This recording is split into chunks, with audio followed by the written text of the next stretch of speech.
Halo Sobat Investor, kembali lagi bersama gua.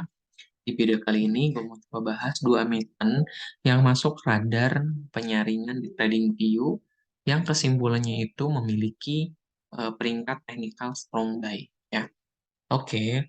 Emiten apa saja? Ada BSSR dan MDLN. Nah, jika teman-teman ingin melakukan penyaringan juga, tinggal masuk aja ke TradingView, kemudian di pojok kanan bawah ya, tampilkan panel. Nah, teman-teman tinggal lihat aja, biasanya kan seperti ini nih, ketika dilihat awal-awal, ya, nanti tinggal diklik tingkat panel, supaya nanti berurutan dari strong buy sampai eh, penjualan, ya. Yang pertama itu ada BSSR. Kenapa gua analisa BSSR ini? Karena secara kapitalisasi juga besar ya. Kemudian volume juga tinggi. Nah, coba gua bahas dan kemudian nanti gue juga bahas tambahannya ada MTEL ya. Karena juga kapitalisasi besar, volumenya juga gede. Gitu. Oke, langsung aja BSSR dulu yang pertama. Nah, kita lihat secara laporan keuangan BSSR di kuartal kedua 2022 belum keluar. Nah, maka kita langsung analisa saja secara teknikal. Nah, kemudian buat teman-teman, jika di trading view-nya belum ada sinyal beli dan jual ini, silakan komen di bawah apakah gue perlu bahas dan berbagi, atau misalnya nggak perlu ya udah cukup gue aja gitu. Atau misalnya teman-teman sudah punya dari teman-teman yang lain. Karena gue juga mempelajari ini dari Kapten PSN ya. Gue dapetin, terima kasih, channel Instagramnya. Kemudian ini gua analisa bahwa sebelumnya jika mampu menembus resisten kedua, nah ini juga berpeluang untuk menutup gap-nya di harga 4.300-an untuk BSSR. Kemudian masih strong buy dan secara grafik ya, garis MA5 garis MA10 berada di atas garis MA20 dan itu sudah bersilangan membuat membentuk garis kemiringan yang tinggi ya, lumayan kuat. Potensinya menurutku masih bisa menembus ini resisten selanjutnya di harga 4.300. Oke, kemudian stochastic RSI juga cenderung untuk mau menuju ke atas juga ya. Kita lihat secara seasonality BSSR ini kira-kira probability-nya di Agustus 100% ya, kemudian di September 100%. Ini kesempatan bagi kita bahwa ketika memang probability-nya begitu tinggi, kita beli di harga sini nih, pas di sinyal beli, kemungkinan ada peluang menutup gap ya. Itu kalau bisa nyampe ke 50%-an sampai 40%-an. Nah, bagaimana cara menggunakan indikator sinyal buy dan sell ini? Ini sini ada buy. Kemungkinan sebelumnya juga ada buy. Nah, ini nih.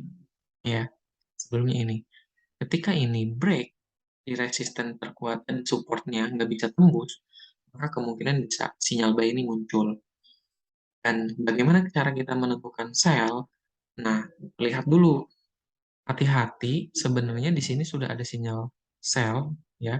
Jadi pada saat gap ini, kemungkinan adanya ketika tertutup akan ada koreksi terlebih dulu. Dan ini juga sinyal volumenya kuat ya, gemuk ya candlenya, dan berpeluang untuk menutup melanjutkan kenaikan. Seperti itu. Nah, kenaikan 3% lebih, hampir 4% ini juga didukung oleh volume yang besar. Gitu ya. Itu untuk BSSR, selanjutnya ada MDLN.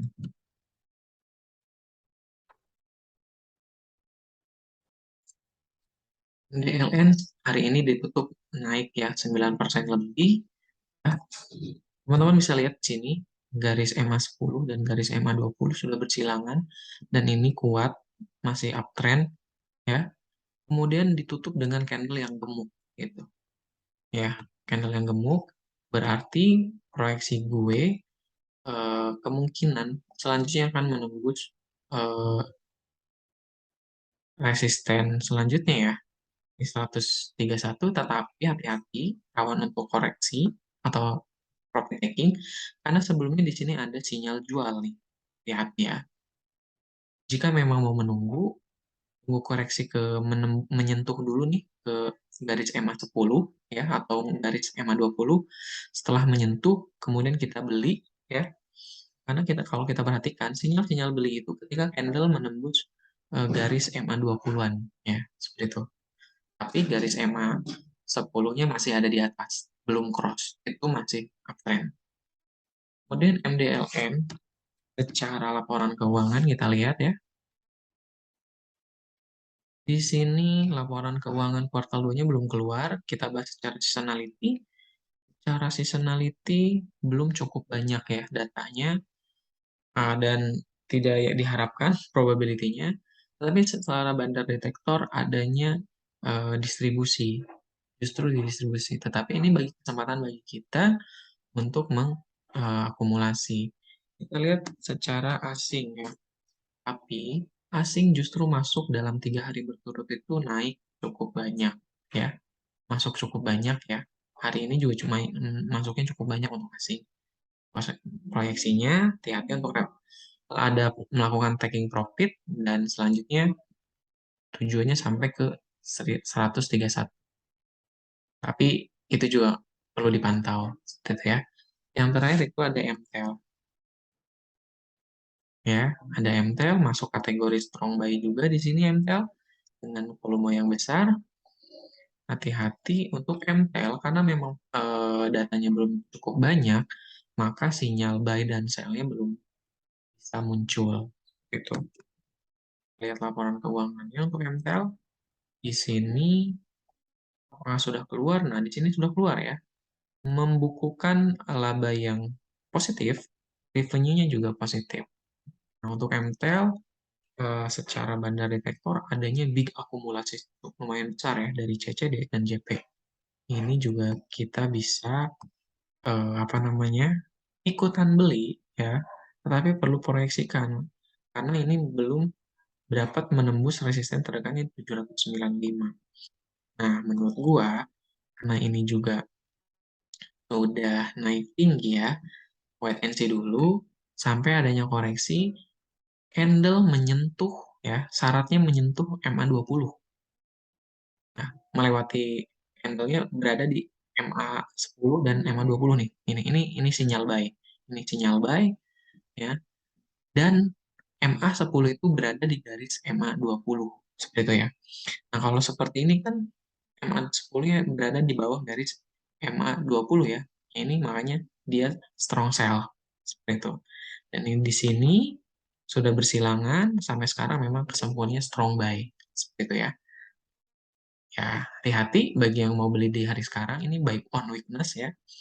Karena sudah banyak yang masuk di harga 600-an. Jadi kedepannya hati-hati. Cara seasonality juga belum bisa diandalkan ya, karena memang datanya belum cukup. Itu. Oke, mudah-mudahan itu bermanfaat bagi teman-teman ya.